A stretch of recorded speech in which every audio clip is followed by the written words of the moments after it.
Just outside the entrance to the Los Angeles harbor at San Pedro, a strange adventure is nearing a climax. The stolen Euclidean submarine with the Gregory party on board is racing across the Catalina Island Channel, and another Euclidean submarine, filled with scientists from the Magic Island, is hanging grimly to the Gregory boat by means of a magnetic beam. Joan is at the controls as total darkness covers the channel. The time draws near for their attempt to escape from the submarine.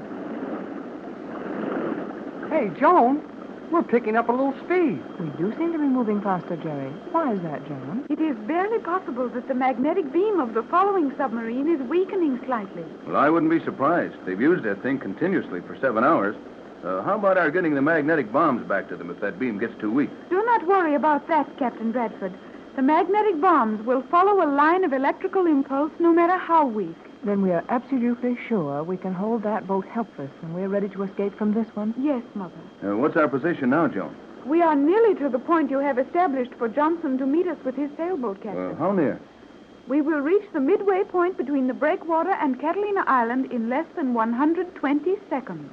2 minutes? Boy, let's do something about getting ready. Yes, Joan. You haven't explained those escape chambers we're going to use. The explanation is very simple.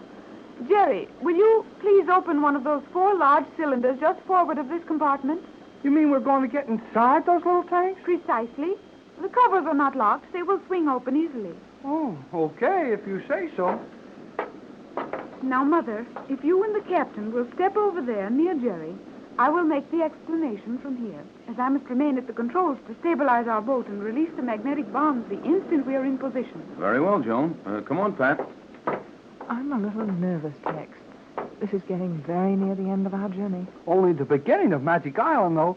Wait till we go back and with some help and take the island away from old G-47. It would be well to get out of here first, if you will allow me to explain these escape cells. Go to it, Joan, and keep still, Jerry. I'm still. One moment. All hold firmly to your stations. I must now release the magnetic bombs. I think 2 would prove sufficient. However, I will use 4 to guarantee our safety. Is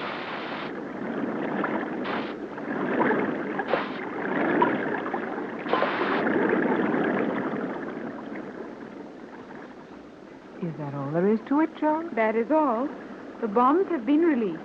In a few seconds, that magnetic beam will be broken. Then we can make our escape from this boat.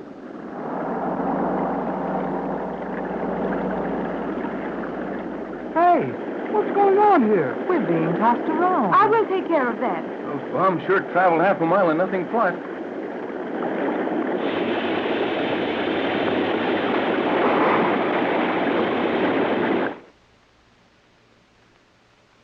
Gee, did you ever hear so much quiet so quick? You cannot hear quiet, Jerry.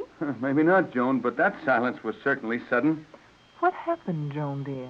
The moment we were released from that magnetic beam, our submarine started to spurt forward, and not wishing to run beyond the position of our meeting with Johnson's surface boat, I used all reverse jets. We are now stationary and will remain stabilized at this point. Is Johnson due over us now? Right this minute. Well, then let's hurry and get up to him. I'd like to try being on top of the water for a while. I will now explain the escape cells. Joan, is it safe for you to leave the controls? The submarine will not move from this spot. Sure got these boats trained. I told you to open these cells, Jerry. Oh, I got excited and forgot it, I guess. You just lift these covers off, Joan? They will not lift off. Open them toward the shell of the submarine, in this manner. Each of you open your own. There's mine. Mine's open. And there is mine. Now we will need to work very rapidly. No one knows how great a margin of time we may have before the Euclideans find a way to interfere. Well, we're listening. We must all take our places in these cells at once. If you watch me enter this one, you may all duplicate the action. Place your foot here, then step up here. Raise your weight by these holes on the shell, so. And lower your body into the cylinder, as I am doing. This is the final position. Well, it's slightly more acrobatic than anything I've attempted for some time. But I think I can make it. Oh, sure you can, Mrs. Gregory. Look, it's like this. Yes, you move a little faster than I can, Jerry. And much faster than I can. Well, I'm in. Right with you, son.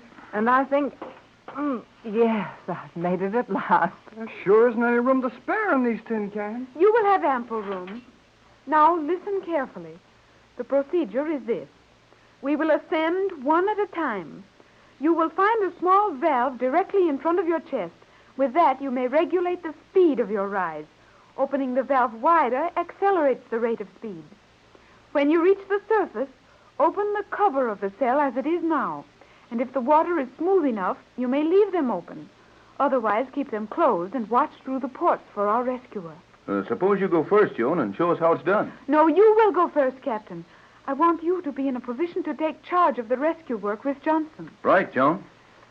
We will all close the covers of our cells. I will close mine last, so that I may open the valve flooding the submarine and opening the locks above us. You will leave first, Captain. You next, Mother. Then you, Jerry, and I will follow, after making sure the submarine is properly flooded so that it may not be easily moved from this spot. Well, here I go. Good luck, everybody. Oh, good luck, Tex. See you on top, folks. Hurry, we are losing time. Close your covers so that I may flood these locks and release us.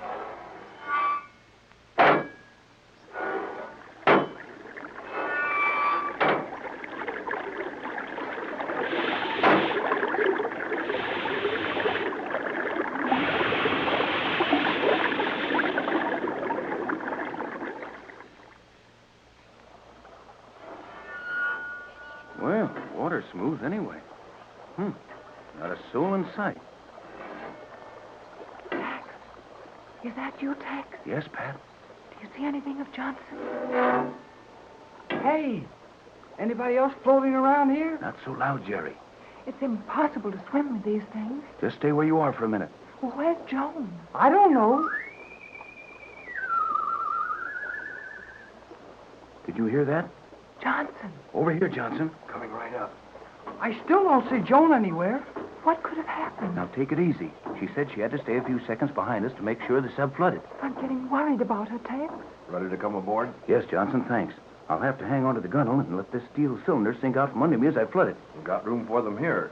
If you want to keep one for study. Don't dare. Magnetism. Tell you all about it later. Here I come. You can reach Mrs. Gregory over the stern. And I'll swing the bow around to catch young Hall. Go to it. Now, coming up, Pat. Can you reach the valve to flood that thing?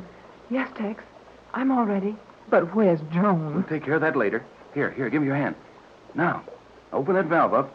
Now, hang on to my hand. Ready, Hall? As soon as I flood this tin can. Oh, Tex. Back on a real wooden boat at last. And in our own friendly waters. You're all set now, Pat. But, Tex, where's Joan? Hey, come here quickly. Tex, Mrs. Gregory, get over here, quick. Must have seen something. What is it, Jerry? Roll for that dark spot, quick. I'll help you. What did you see, Jerry? I don't know, but something came up out of the water, and it didn't look like one of those escape cylinders. Joan. Oh, Joan. Take it easy, Pat. Here I am. Oh, it is Joan, and she's all right. Oh, sure she's all right. That girl can take care of herself. I'll say she can. Here, let me give you a hand aboard here, Joan. Yes, Captain.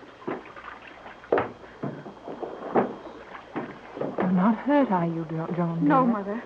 I'm not hurt. But my cylinder was caught by the magnetic bombs. Hey, then how did ours get away? I released the balance of the bombs in order to ensure the stabilization of our boat. And the magnetic force spread more rapidly than I had counted on. It nearly stopped me. And you mean to say you had to get out of that cylinder underwater and come up without it? To be sure I did. Well, that's a little too close. But we're all here. How about getting back home, Johnson? Well, I think we can make about 6 knots in this breeze with nothing but sail. We'll get it on as fast as you can. Come on, Jerry. I can use you. No room for a crew on this small boat. Tex, do you think we'll make it to shore? If Joan's right about how long those magnetic bombs will hold that other boat powerless, I don't see how we can be stopped. That other boat will be stationary for approximately 2 hours, and their radio will be paralyzed for an even longer time. That means we can make the shore, Tex. Even at 6 knots, we can make it in 2 hours easily. Looks like we've done all right, Pat. And we owe everything, all of it, to Joan.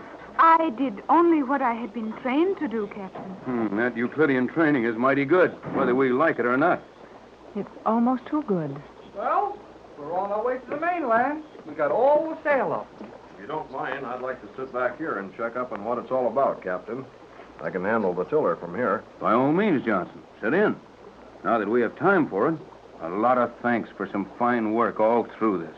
We're more than grateful, Johnson. You've been splendid. It was like the old days with the captain. I enjoyed every minute of it. Though I must admit it did look pretty black there at times. Oh, well, we've been in some mighty tight places since we left you at the same dock we're heading for now. Oh, Johnson. I'm sorry, Joan. Johnson, this is Joan. Well, young lady, I'm certainly glad to meet you. It is a pleasure, Mr. Johnson. I am very happy to meet the man who can make up code messages with the captain extemporaneously and who always has a boat in the right place at the right time. Well, not always, Joan. We came out right this time, and I'm certainly glad your mother found you. Now, if you'll excuse me, I think I'd better take charge and acquaint Johnson with some of the things we're up against and get his story on this Euclidean who located our home radio station. We'll all keep still, Tex. Go ahead. Well, in the first place, Johnson, there's another submarine down there near ours. They hung on to us with a magnetic beam, and Joan paralyzed their boat with magnetic bombs. But that won't last forever. And when they get free, we can look for trouble. Not only that, but some musical genius on the island has figured out how to transmit musical notes which will wreck those boats. He nearly had us a couple of times. Hey, what's that noise? The boat is rocking badly. Feels like we're over a volcano. I know. Octavo has found a musical note. Our submarine is being attacked. Those are the compressed air tanks exploding. We didn't get out of that boat any too soon. Golly, Whiskers!